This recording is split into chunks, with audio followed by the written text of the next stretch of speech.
Welcome into the Gramlich and Mac Lane podcast presented by Ingles, the official supermarket of Gramlich and Mac Lane. Mac, we have to recap a weekend that actually I think made you pretty happy overall, Eric Mac Lane. And I just say that it's been a long 2 weeks, okay? And I deserved this. I needed this. And it happened. And I'm happy. I'm joyous. Everything is great in the world. And it all started Friday night with my Clemson Tigers kicking that bird with teeth, kicking its teeth in. I love that. We'll talk about that game in a second. South Carolina had the most embarrassing loss in SEC history, like ever. We're going there already. Which is great already. Super excited about that. And then, all the other ranked teams that I expected to win won. And Duke died. Duke did the honorable thing and died. It's great. There's nothing wrong with this weekend. It's so good. So I'm really excited to talk about it. Poor Duke fans. And Mac, it's not because it's Duke. It's because we didn't want to see this Duke team that's for the greater good. It's for the greater good. Lost to every out-of-conference team they played, basically. Yeah. Actually get to the ACC championship. So, yes, I'm with you on that, Mac. People might be confused. I look like I'm heading – this shirt looks confusing. It's just a shirt. I kind of look like I'm heading like a ball. I just did a basketball game. So you were at a ball, kind of. I'm just dressed up for the pod. But yeah, we're recording this late Sunday, so this could get wild. Like, who knows what we could talk about. I like that. Get into I like that. Let's get weird. Completely agree. Okay, so let's get to a message from our wonderful friends over at Ingles, and then let's dive into these games. Did you know that Ingles sells more organics than any other store? Or that they run their own dairy? Or that they only serve USDA choice and prime meat? Did you know that they have more local craft beer than any place else? Or that they have Energy Smart stores? Or that they professionally slice and package imported cheese from Europe? Did you know about their giant international aisle, local farm partnerships, curbside pickup, wine department? Or that they donate 3,956 meals a day to local food banks? Well, now you do. It's all in the bag. Ingles, low prices, love the savings. Okay, Mac, let's get into these games. This first game, we're going to talk about the game that was Friday night. This game was just, I don't even know. What perfect, great, amazing. Amazing. I don't think anybody who's just a fan of football would call it an amazing game. I'm sure Clemson fans, actually no, Clemson fans would not call it an amazing game. Let's be real. Clemson beats number 20 Louisville 20-19. A comedy of errors for both teams. That's my first note here on this list, Mac. Louisville, 10 penalties. The penalties were insane. Arguably cost them the game at different times. And, of course, the missed field goals, or the missed field goal and then the missed extra point were just brutal for Louisville. Clemson finished 1 for 13 on third down and won the football game, which is crazy. There's so much to get into here. Clemson does find a way to win. Maybe it's kind of a makeup win after the crazy call that led to the Duke loss or whatever you want to say. But the Tigers win. They're going to beat Furman. They're going to be bowl eligible, Mac. What a day. What a time to be alive. Yeah, it is interesting, actually. You just brought that up. I totally just threw that away from my memory. If Duke would have won out and it could have been prevented by a missed botched call, that would have been crazy. Duke is haunting you. You need crazy. And I love Duke. It's weird. It's weird how this has been reversed. Anyway. Wow. That just I had to get back out of the darkness for a second. Sorry. This game was bonkers. I was being kind of sarcastic about the perfect weekend and all that stuff. Kind of, there's some truth to it because you did win, and that's all I, care about. But it was the ugliest game I've ever watched. It was the most typical summation of Clemson's season right now, with some stuff after, which I'm not laughing about. I'm actually very sad about. 2 starting offensive linemen out for the season. Brandon Jacobs, I don't even know what they said, ankle or something, maybe celebrating after the game, out for the year. Walker Parks went down during the game, which just kills me. This dude has fought his tail off. So many injuries throughout his career, has tried everything to get back. That's brutal and super depressing. So the fact that you lose those 2 guys is tough, really, really tough. The list of injuries for Clemson this year have been crazy, especially at the offensive line position. But looking at this stat sheet, to kind of get away from the somber stuff, looking at this stat sheet and the fact that Cade Klubnik threw for under 200 yards and Louisville rushed for 171 yards, I would be like, yikes, Louisville won this game by whatever, that they killed Clemson. And that's just not the case. It was such a wild game. Felt like nobody wanted to win. Like, it was just like, here, you take the ball. No, you take the ball. No, we don't want it. You got it. With missed field goals, with bounce pass punts, snaps, to the punter, which was crazy. Just anything you can think about that went wrong. Trying to hand it off to a defensive tackle fullback, which it was not called that. So many things. And you're just kind of sitting here like, what is happening? Why is it happening? I know. That's where it was. That's where it was. And what happened next was Clemson won, and they won the game. And I love Coach's thoughts after the game. I thought that was really powerful and strong, the message that he put out, and it's pretty true. Not pretty true. It's very true about what he's saying about in this NIL era, in an era where people are getting paid. And when they're losing and things aren't going their way or expectations aren't being met, a lot of people want to look for the training room. A lot of people want to look for a way out. And somehow Clemson is fighting and finding a way. And I think that does show their culture. I actually talked to Kirk Herbstreit a good bit about that this weekend. We were, in Pittsburgh with game day, and he was pretty impressed by all of that as well. So Tigers are undefeated in November, KG. That's what they remember. Best 5-5 team in America. I think the biggest conversation we need to be having right now is, how do we get Clemson in the playoff? Like, that's a serious thought right now. I don't think many people want to see that necessarily. But Mac, 8, as you told me recently, and it did worry me a little bit because I'm not sure how much will change if this does happen. But 8-win season loading for Clemson. Load it up. Load it up. Win the bowl. I mean, sure.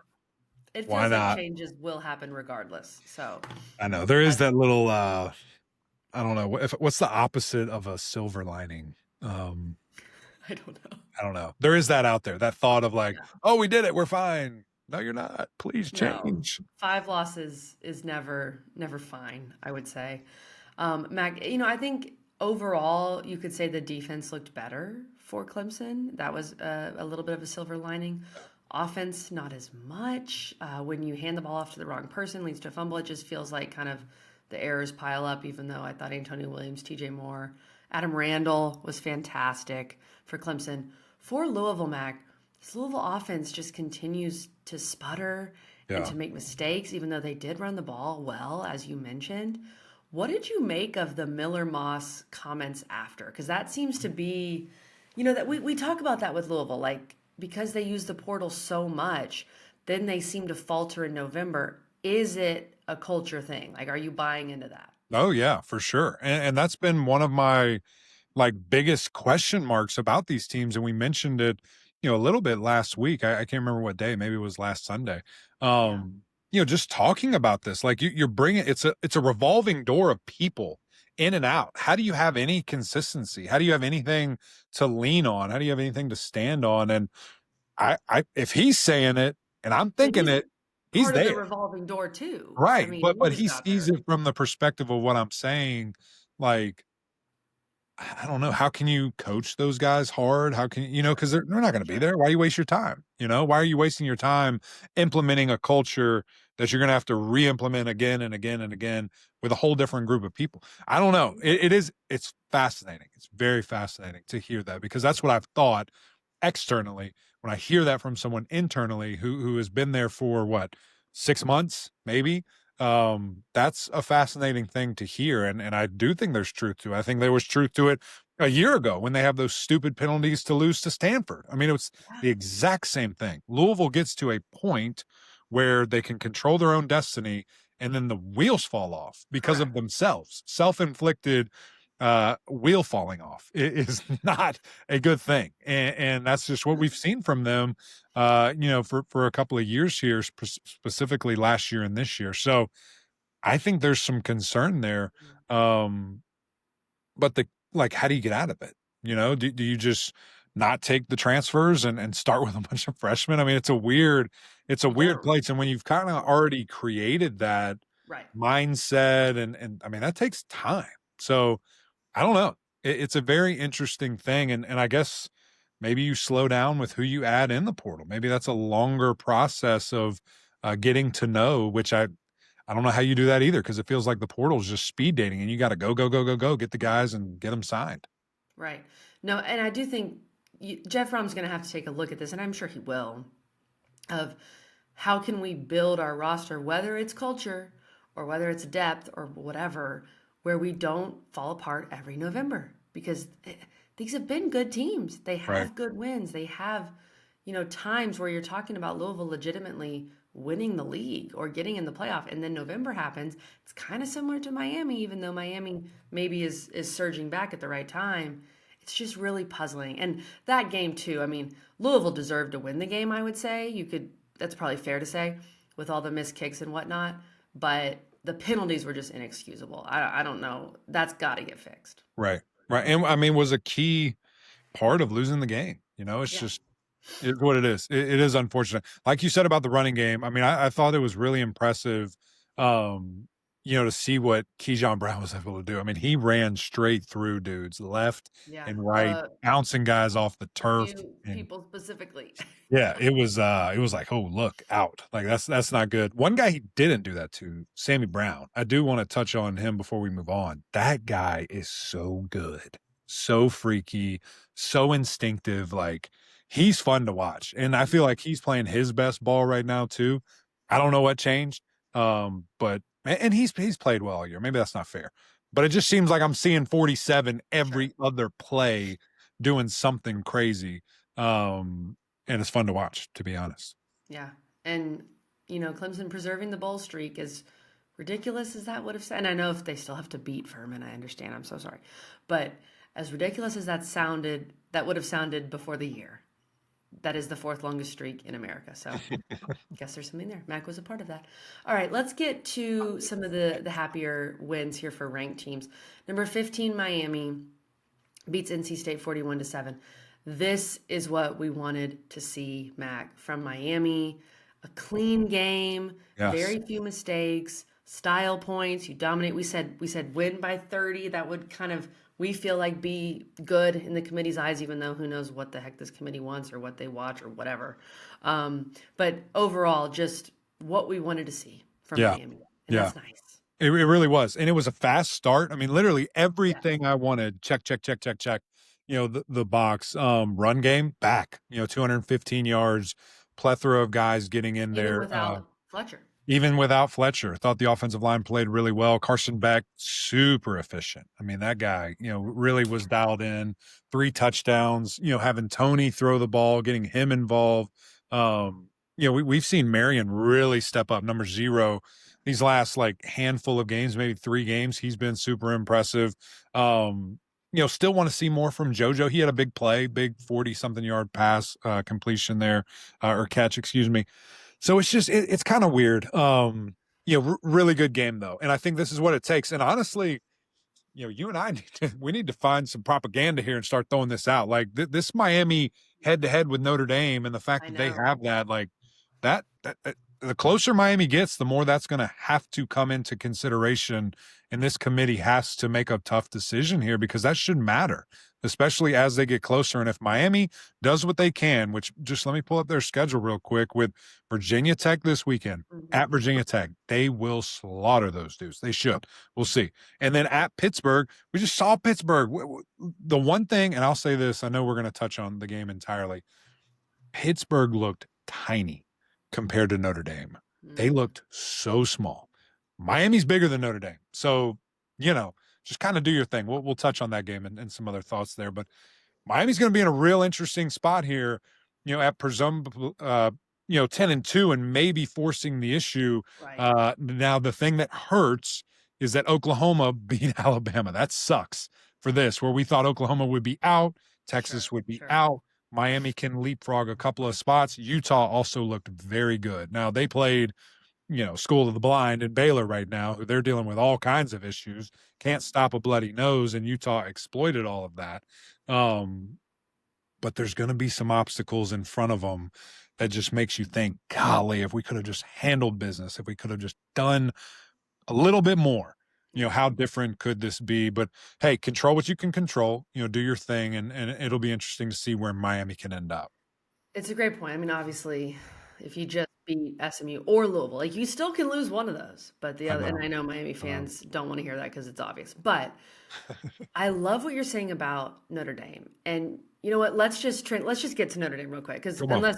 Miami just handled their Yeah. business. We can talk about NC State, but maybe that's more just for an off-season pod if things are going down there. Who the heck knows? But Notre Dame beats Pitt 37-15. Now, this game was really never close. I mean, from the jump, the Jeremiah Love touchdown, the spin move, my goodness, and then the pick six, it was like, oh my gosh, okay. But it has to matter. Like, to your point, Mac, why? Why play? Why should Miami play Notre Dame? Right? You're at some point, and I like, especially when you look at leagues going to 9 games, like, why play these games? If you are not going to value the actual result, and by you, I mean the committee, that Miami beat Notre Dame, why did we play the football game? Yeah.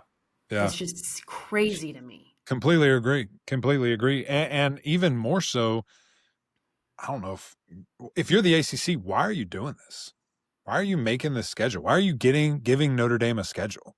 Like, they're embarrassing your teams. You don't get credit when you do beat them. Sure. What's the point of the relationship? That's something, honestly, I might need to dive into and just ask, why do we do this? What's the point? Do they pay us? What is there any Can I tell you monetary why? value? Yeah, go ahead. I had the thought because I'm glad you bring this up. When Notre Dame and Pitt are playing at noon on ABC, the reason we do this is because ESPN can get Notre Dame on their air. Well, I mean, that's why. Yeah, because Notre Dame, death, taxes, and Notre Dame will bring ratings. Like, that's just the reality. But, and again, Notre Dame was on ESPN's air when they played Miami, right? But the games have to be honored. Yeah. When you beat them, it has to matter. So I agree. I've seen all the scenarios you're talking about, Mac, of the final at-large spot possibly coming down to Miami and Notre Dame.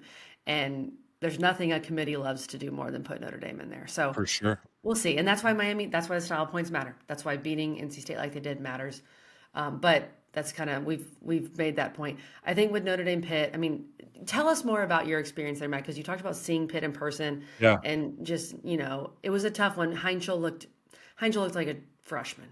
True freshman, just overwhelmed by the moment, overwhelmed by the situation. Pitt could not run the football. I also want to hear about your hanging out with Nick Saban as well. That was pretty fun. Very unexpected. The crowd was great. Pittsburgh was awesome. The weather was great. It was supposed to be way colder and rainy, and it was not. It was a decent temperature, and the rain, it got out of the way early. So I think it rained at 5 a.m. and that was it. So that was incredible.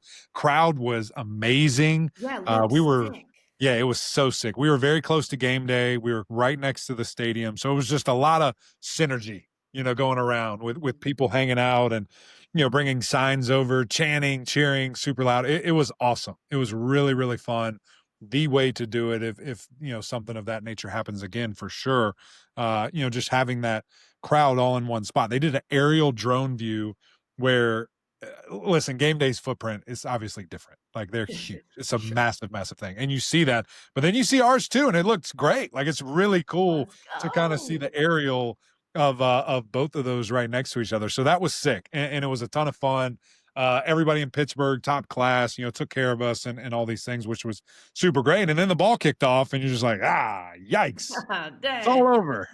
That sucks. And it was, I mean, I'm not being rude. It's just honest. I mean, I see them line up. I see them across from each other. It's like, these don't look the same. This looks a little different, on that sideline than it does this sideline. And it just was evident throughout the entire game. I think everything you said about Heinzel, very true. And unfortunate, because I was so excited to see this dude in person and, just see him play at a high level. And, he didn't have time. When he did have time, he didn't go through the reads quick enough or the DBs for Notre Dame, very sticky. I mean, they were essentially running the route for Pitt. I mean, it was just like, yikes. There's nowhere to throw it. I thought Notre Dame did a great job of green dogs, which is like a delayed blitz with a linebacker, cross dogs, which is two guys kind of coming, through the middle. And it's hard to pick up, especially when you're banged up, like Pitt is. Some TE stunts, tackles, ends, tackles, crash down, DN loops around. And it's just, he didn't have time. Got hit a bunch, got sacked, got pressured more. Like you said, not being able to run the ball. It's hard when guys can just tee off, and they know what's kind of, happening there. And, one thing that I did think was weird, like Notre Dame runs man a ton. Like everybody knows that they run it, fourth or fifth most in the entire country. Thought we'd see more crossing, thought we'd see more man beaters just from an offensive, what do you want to do perspective. And we didn't. So all those things, I mean, it just wasn't good. It wasn't good. You mentioned the Jeremiah Love run, that spin touchdown. We're literally sitting there and we're like, all right, let's go Pitt. This is going to be fun. Kyle Lewis has them lined up, ready to tackle him. Then spins, makes two guys smash into each other. And 50 yards later, he's running in the end zone. I'm just like, that guy's different. Like that looked really, really good.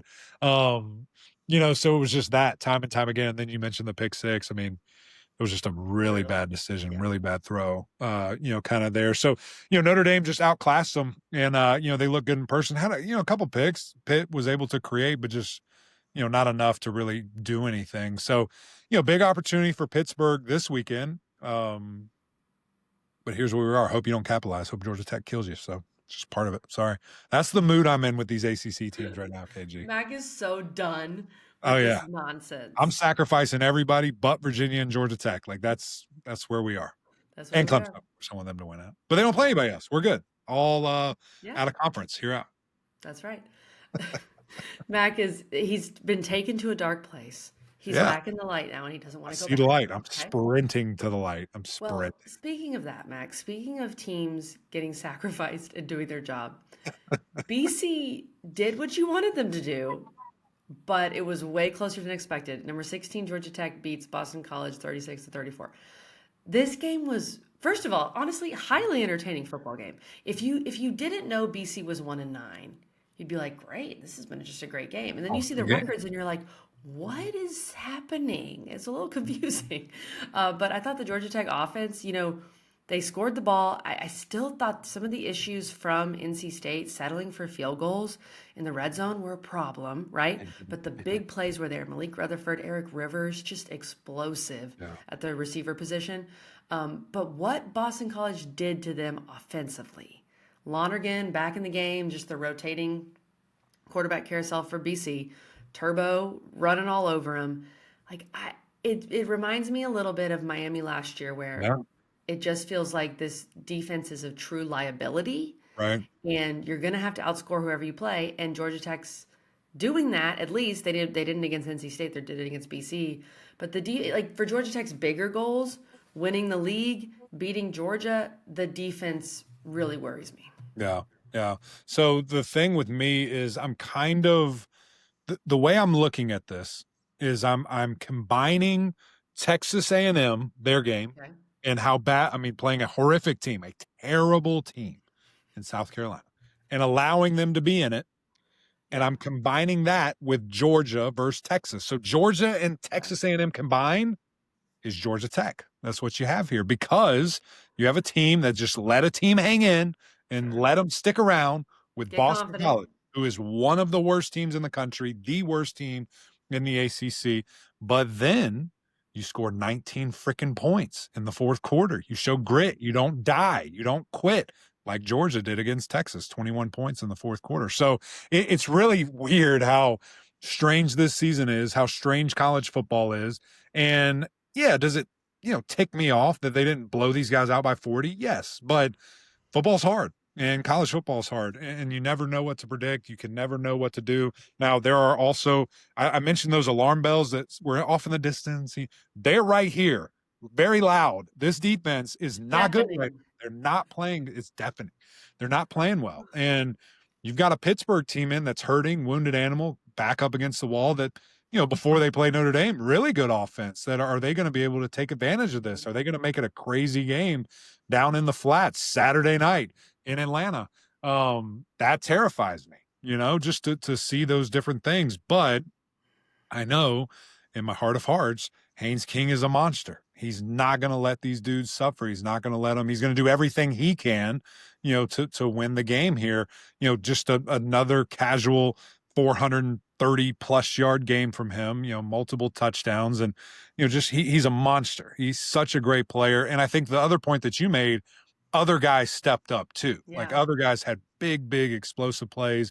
Malachi Hosley has been such a phenomenon all year long. It's been really fun to see him, just be really consistent. We had, Jordan Allen out of nowhere, 54-yard rush to the house. I mean, that was sick. Good response there. And then Rivers and Rutherford, just big play after big play. I mean, that one catch by Eric Rivers on the right-hand sideline where he gets some separation and kind of loses his balance a little bit or got pushed, whatever, out of bounds. I mean, that was a big boy play. And then, of course, hitting not a walk-off, but a game-winning, field goal there, just execution. And, if two phases are firing on all cylinders, I guess that's good, but it'd be nice to get the third cylinder, like, running a little bit. Like, can we get some smoke coming out of it or something? Because it is a bit of a liability right now. So we'll see. Again, I think Georgia Tech's really good. I think that they find ways. They're a great team, but man, you've got to get something going on that defensive side of the ball, specifically these last two games, and of course the ACC championship. So we'll be there this weekend. We're headed to Atlanta. The Huddle will be there. Cannot wait. We've never seen them lose in person ever. They're that good, and we're kind of their supercharged. I did see something funny, KG. You'll love this. They announced it Sunday morning on Twitter that we were going, and this Georgia Tech fan tweeted and said, "At Pittsburgh, don't even show up, bro. We know how this ends. You're good. The Huddle's coming. It's over. Don't show up. It's over." So that was kind of funny. That's awesome. Yeah, Pittsburgh fans hated to see it. Hate to see Mac and the boys coming. To a GT game at least. And of course Taylor, yes. Georgia Tech was 628 yards of total offense. Like, if I hear, do you think the committee will say it wasn't an impressive win because they were dominated on both sides of the ball? Ridiculous. The offense has been just unbelievable. But the deep, Mac, this is my big question with Georgia Tech. I know they lost their DC. They bring in a first-time young guy in Blake Gideon as a defensive coordinator. What do you feel like is the biggest issue? I feel like there's a lot of missed tackles, like maybe especially in the secondary. Yeah. Is this obviously it's not something that can really be fixed in season, but what do you think is the biggest issue? Well, I think you got to get better players. I mean, you got to go get them. You got to spend some money there. And listen, that's hard. Georgia Tech, they're paying two quarterbacks a lot of money right now. Like it was expensive to keep Aaron Philo. So it'll be interesting. What does the salary cap look like when King does move on and you only got one guy? At least we think. I don't know. Maybe they have another big quarterback recruit that you're paying that much money to. So that'll help. You'll have some more money you can spend over there, I think. Maybe. I don't know. But yeah, just getting other guys, getting faster, getting longer, bigger. That's a piece of this puzzle. And, you mentioned, your guy there. It's his first year. He's figuring it out. There will be growing pains, but it is unfortunate to have to live through those, especially when you have a year that's this special. I was going to say the run defense is the worst, but these guys threw for almost 400 yards on them, so it doesn't feel like very accurate timing. But for the whole year, it does feel like the run defense has been abysmal in regards to stopping it outside of maybe the Duke game where they played pretty well there. So, I do not think you can fix it now. Just Band-Aids, just put Band-Aids everywhere you can. And I don't know, try to scheme some stuff up now and again. And, at the end of the day, score 36, they score 34. Before, I did like Brent Key's response to the interview at the end. We won the game. That was just classic Coach Key. Before we talk about Virginia, I want to ask you this really quickly. I saw this somewhere, maybe on Twitter, and I thought it was interesting. The idea of Georgia Tech making the playoff, winning the ACC, let's say they do, and Miami sneaking in as an at-large. Mm-hmm. I would feel better about Miami actually winning a game in the playoff. Is that fair to say? This Georgia Tech defense, I love the grit from the offense. I love Haynes King. The offense is so fun to watch. It has been so effective, but the defense I got questions, Mac. I know. I don't think that there's any doubt that when you look at body types, when you look at size, when you look at star power throughout, Miami is the best option for the ACC in regards of doing damage in a playoff. Now, they didn't handle business, so that's what sucks is they might not get that opportunity, and Georgia Tech could or Virginia could. But, yeah, I mean, you look at Ohio State and Miami on the same field, they look the same. You look at Georgia or Bama or whoever, Texas A&M. Or Indiana. No, they'll look different than Indiana. Maybe not. I don't know. I haven't seen those guys in person. Who knows? They'll look different than Indiana. But, you put them on the field, it looks the same. You put Virginia on the field with them, it's not the same. It doesn't look the same. Not saying they can't win, but it's just that immediate one thing's different than another. And that's just a fact. It is what it is. That's not an opinion. That's a fact. Rhoback just dropped their licensed game day collection. Polos, hoodies, Q-zips. Custom designed for your school. On game days, we wear Rhoback, period. Yeah. Well, speaking of Virginia beats Duke. This was really good to see.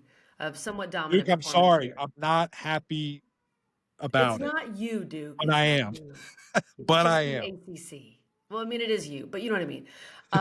Virginia beats Duke 34-17. Chandler Morris was back. Chandler Morris was really good. They ran all over Duke. Jamari Taylor with 133 rushing yards. That was really good to see, Mac.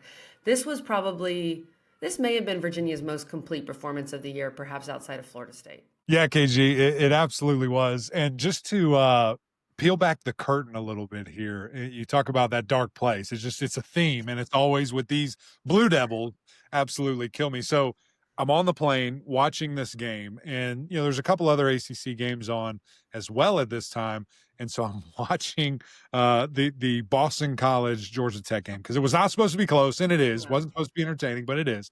And so I found myself. Oh, by the way, I forgot to leave this nugget out. Virginia's up 31-3. So I'm good.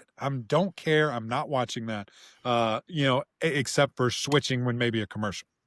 So I'm flip over, and all of a sudden it is 31-17. And I'm like, no way. I had just flipped back, and here it is, like literally 10 minutes, maybe not even 10 minutes, 5 minutes. And here we are. I'm like, what happened? And apparently they walk down, score a touchdown, get a pick six, and then all was good. It was all good after that. But it was terrifying for a moment there. Like you said, huge game from Virginia. Love the way they ran the ball. That's kind of my big just my big thing from them is when they're balanced and when they're able to throw it as effectively, as Chandler did, which great to see him healthy, great to see him back. That was kind of scary, obviously, with Wake Forest there. But when Taylor's running it the way that he was, they're really tough out. And so I was very impressed. Again, the entire game, how the defense played out of their mind as well to, hold Darian Mensah to 213. That's very impressive, very impressive. So huge shout out to UVA, not only killing the ACC death sentence, but bouncing back and get a huge win of their own to take a step closer to getting to Charlotte for the ACC championship. So they get a bye, and then they welcome the Hokies, to Charlottesville. They're a game that has not been favorable at all or kind to them, but it feels like this Virginia team's a bit of a team of destiny. Yeah, and they're better. They're better than Virginia Tech. I mean, we've said that years past. We've said that before. I know. That game is weird. I think it helps Virginia that it's in Charlottesville and not in Blacksburg, because that would be a whole different situation. But I also think, and I get that Virginia, they're not getting in as an at-large. I understand. I don't think. But if we're being honest, the committee needs to look at Virginia and realize that their quarterback was knocked out of the Wake Forest game. Right. That has to be taken into account. And obviously Chandler Morris comes back, he bounces back, and he plays really well. Besides that pick six late in the game, he was really good. So I feel like we have to be honest when we look at these things, and the committee needs to acknowledge that. And I would love to hear whoever's in charge now of that committee say that when talking about Virginia. Right. It's a big deal. I mean, if we're not giving any type of credit or validation to Bama getting whooped by FSU, if we're not getting any credit or validation to Notre Dame really, week one getting didn't matter. Right. That's what I'm saying. It's weird. It's just weird because they say timing of losses don't matter. They're liars. They're liars. So we'll see. I'm with you on that. We'll see what happens. All right. Two more, Mac, and then it's getting late. We got to get out of here. Wake Forest. The Demon Deacons, 28-12 over North Carolina. Wake improves to 7-3, a possible 9-win season loading for the Deeks. And it's so crazy because both of these programs made off-season hires. One hires Jake Dickert, one hires Bill Belichick, and here's what happens. Wake Forest beats UNC and handles them. It wasn't really a problem for the Deeks, but overall, I'm so impressed by Wake Forest. I'm so impressed by what Jake Dickert's done, and I do think this is a team that's going to finish 9-3. I mean, I hate to get ahead of ourselves here, but dominate this game. They have Delaware. Then they have a Duke team that's kind of limping into the end of the year. It's just an incredible showing from Wake. It is fascinating to me. Do we need to start the ranked Wake Forest chants? I mean, we need to start that. You know what I mean? We ranked Iowa with 3 losses. We ranked Tennessee with 3 losses. I mean, what are we doing? These guys should have and would have beaten Georgia Tech, which, Randy, I'm glad you did. They had a great win over Virginia, which is a ranked win there.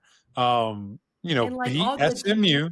Like all good teams, they lost to NC State. So right, that's just what you do. Honestly, that should be why they're ranked, because they lost to those guys. But it's funny. Talking to my buddy John Curry, there, the athletic director, he sent me the updated North and South. He threw this in to twist a little knife in my heart. It doesn't feel too good. South Carolina FBS records. Wake Forest is at the top of that list, 7-3. Everyone else behind them. In both states, North and South Carolina. South Carolina, I would like to say, on the bottom of that Power 5 list. So, that doesn't feel too bad at all. So why not? Let's rank the Deeks. Get it going, people.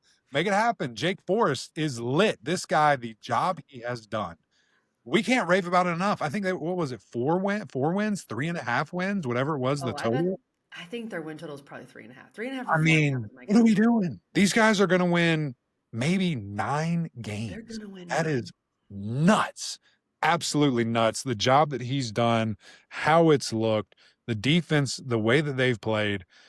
I've been thrilled to see it. It's going to be really fun to see him with a full offseason, being able to hit the portal, have a transfer class, build his team even more, who these guys want to be, what they want to be. We knew the energy, the excitement, the passion was there. We just didn't know if the Jimmies and the Joes were there to do anything this year. Well, they found a way, and those guys are playing outside of their mind. Really, again, just fun to watch. And you even look at that, the Florida State game was so weird. Like, Florida State's playing horribly. Wake Forest is playing great. They get aired out, and then they're back to playing good again. So it makes no sense. It's a weird year. Huge kudos to Wake Forest and Coach Jake Dickert. It's been really, really fun. I'm a big fan of that guy for sure. And they've done it by kind of just piecing together the quarterback position too. Figure it out. Yeah.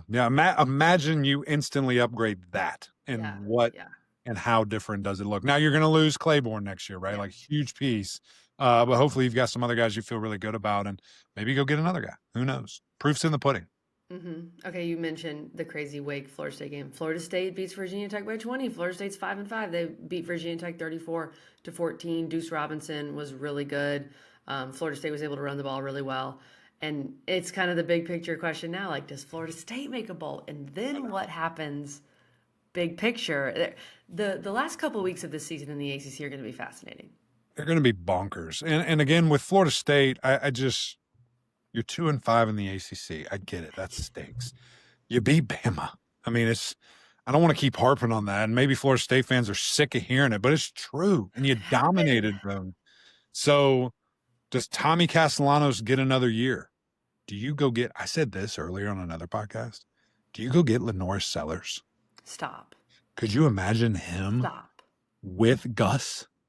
Gus won a Heisman with Cam Newton. What could he do with this guy? I mean, that would be crazy. It'd be awesome. Lenore Sellers got to go. I mean, you got to get out of South Carolina. It ain't working. Didn't work. Sorry. Did everything you could. That would be crazy. If Tommy's not available. I love Tommy Castellanos. Great player. So we'll see. Anyway, I don't know. I don't know what you do. If I'm Florida State, I don't do jack diddly squat. I just sit and let them grow. Figure it out. Save your money. Invest your money other places. Let's go to work. If you got $50 million laying around, put it to NIL, and let's see what happens. Let's see what happens. That's what I would like. Fair. I think that's fair where we are in this current job market. And if they make a bowl, which they should beat NC State and then Florida. I mean, who knows? I know both those games on the road, but yeah, Mac and I will continue to monitor the situation. We'll be That'll monitoring. be brewing in multiple places throughout the ACC Yeah. over the next couple of weeks. It's going to be We'll fun be to see. fascinated. I will put an asterisk on this, and I love Coach Norvell, and this is awkward and it's weird. But if you want Jimbo and you take Jimbo, I'll be fine with that. Like I would like to see that. I would like to see Well, him you back. also love doing TV with Jimbo. I know you do. Yeah, but coaches dime a dozen. They get fired all the time. We'll bring other. We'll switch. Anyway, all right, we gotta go. Maybe I'll cut that out. I don't know. That was weird. It was a weird ending. I love Norvell. Love Coach. Want him to stay there forever. Appreciate you guys. Thanks for tuning in. I don't know why I'm loopy. It's a normal day for me. KG's been the one working all night long, but appreciate y'all. Thanks for tuning in. Tell us your thoughts on your coaching situation, your team situation, whatever you want. See something happen in Blacksburg soon. Maybe. Oh yeah, didn't even bring that up. Apparently that's done. It's not done. It is done, and we're in the early stages now. All of a sudden, officially. So that'll be cool. Maybe we can have the first interview with James Franklin. Come on, new head coach of Virginia Tech. Where else would he go? Why not our show? I don't know. Tech sidelines maybe, but then them and then us. You know, that's the thing. Regional, national. I like that. We're national. Big time. Anyway, appreciate you guys. Thanks for tuning in. Go subscribe if you're still here. We're laughing like crazy. Can't wait to see y'all on Wednesday. Have a big guest. And then Friday, we'll preview all these games for this next weekend. Until next time, we'll see y'all.